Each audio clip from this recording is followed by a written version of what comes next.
Good afternoon. Coming out of drought, horrible drought and dormancy. So you got seasonal dormancy and you got dormancy triggered by the drought. The plant's not wanting to grow that much, but this one needed a little bit of cleaning up. So did cross up passes to cut it higher off the stem, which is infinitely harder. I'll do a video on the premise of the cross up pass, but I want to stay on subject today and talk about, how much is a $150,000, $200,000 house worth if you have $300,000 worth of remediation to do on it before you can sell it because it's condemned. Because what is at issue is the reversion record of classification on G.A.S. materials, generally accepted as safe, or even materials that have been quantified as safe from university studies, but then when they look back in historical record, they find that the university was having a building infrastructure expansion that was funded by the same companies that were looking to get their chemistry classified as safe. So what we need to look at is the reversion record or reversal of that record or classification as safe in total or in part, as they sometimes parse it. The first study will say safe, and then then they'll have little snippets coming out of, oh, in this regard it's not maybe so much, in this regard. Okay, the best people to look to is people, because when we say safe or not, we're talking about to our biology as humans. The best people to look to is not people that have a DR behind their name that read a book from 80 years ago. And they read that book 20 years ago, so they're not up on it. The best people, I believe, is people like Dr. Eric Berg, Dr. Sten Ekberg, marathon decathlete, Jason Fung for fasting, Thomas DeLauer.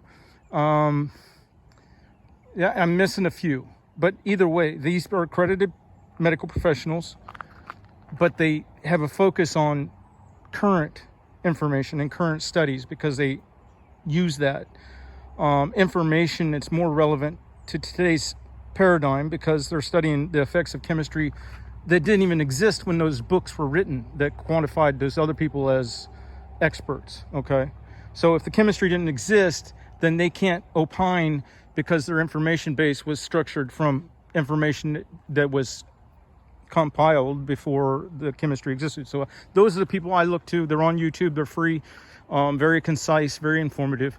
So what happens is that in one case that I know of, I think it's an ant killer, it has a 50,000 year half-life. It takes 50,000 years to decompose. And the problem it becomes is that the applicators, they say it's benign because of location, and that it gets into the soil. Well, in quality, in earth-saving, environmental-saving practices upon the lawn, that soil is becoming disrupted all the time. You're edging around the dry hardscapes to make a thermal isolation barrier, compost channel, a percolation channel. Then also on my lawns, I tend to actually edge at the foundation so that I can keep them from putting in landscape beds, which in general, see, they've been spraying here. So whatever's along that foundation ends up on my skin. But I cut in the channel all the way along so that I got an air gap and my string doesn't slap the paint, okay?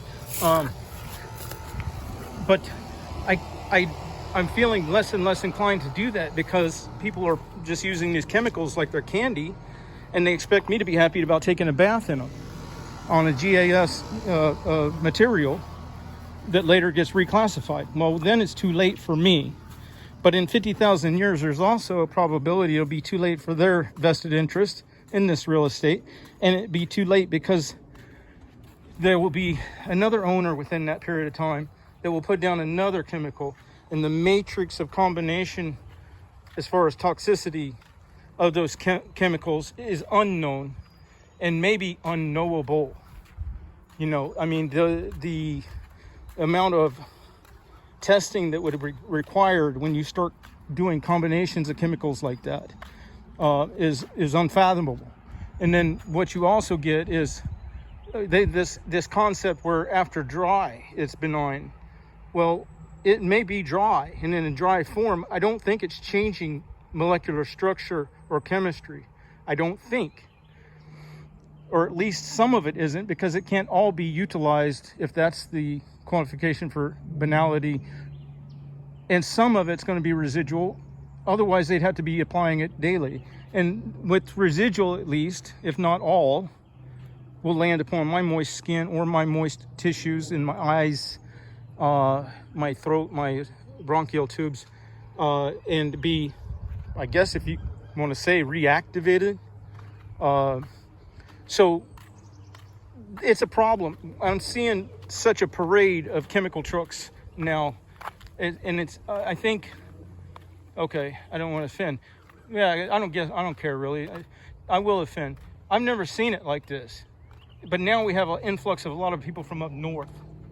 Okay, and maybe that's a practice that they use a lot. Just chemicals do this, chemicals do that, and chemicals to solve the problems that chemicals caused, all the way down the line. Just like in my neighborhood, they wanted to kill the gophers because it would look bad on their lawn. They poisoned them. The poison carcass was eaten by owls. The owls died. Then there was excess mosquito population. So then they take chemicals and slather it on their skin. Well, and that ends up having certain toxicity for a lot of people. And then the final chemical in the chemical dependency route is the embalming fluid that you'll need for your corpse to keep you from stinking up the place. So anyway, that's what you get when you start omitting and desecrating natural checks and balances, like competition for resources, by cutting the plants taller and letting them have natural expression of their genetic construct. And when you start messing with those checks and balances, and then you have to have a chemical, the end result can be not what you're expecting, and far worse than what most people thought.